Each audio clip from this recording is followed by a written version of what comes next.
Venice, at the world premiere for Brady Corbett's The Brutalist, the reaction to the film was as epic as its 215-minute runtime. At the world premiere of The Brutalist at the Venice Film Festival, the applause was so extensive that one got a sense that the crowd would continue clapping long enough to match the film's 215-minute runtime if the staff at the Sala Grande let them. Starring Adrien Brody, Guy Pearce, Felicity Jones, Joe Alwyn, Alessandra Nivola, Rafi Cassidy, Emma Laird, and Isaac de Bancoul, the latest film from director Brady Corbett, written with his wife Mona Fastfold, could be summed up as a detailed account of the life of a fictional brutalist architect who survived World War II, and after emigrating to the United States, falls into trying to build a masterpiece for a wealthy client.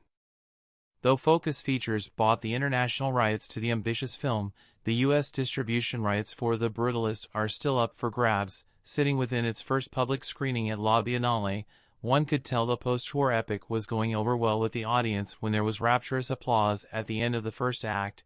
The over 3.5-hour film has an intermission.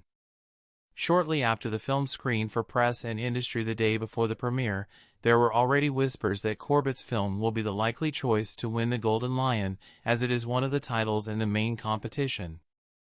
Earlier in the day, Corbett started off the film's press conference in an emotional state, taking a moment up top to thank the festival programmers, because when no one was supporting these films, this festival was, and it really made my films possible. The Vox Lux director has had both his previous films premiere at Venice, with his directorial debut The Childhood of a Leader earning him 2 awards, the Luigi De Laurentiis Award for a debut film and Best Director in the Horizons, Orizzonti, section of the festival. Later on, the director said this was an incredibly difficult film to make. "I'm very emotional today because I've been working on it for 7 years, and it felt urgent every day for part of a decade. I'm just really grateful to everyone that spent 3.5 hours with it last night. We'll spend 3.5 hours with it later today. And the cast and crew that made this film possible, because this film does everything that we are told we are not allowed to do." At the premiere later in the day, the takeaway seemed to be that attendees were just as grateful to have witnessed The Brutalist.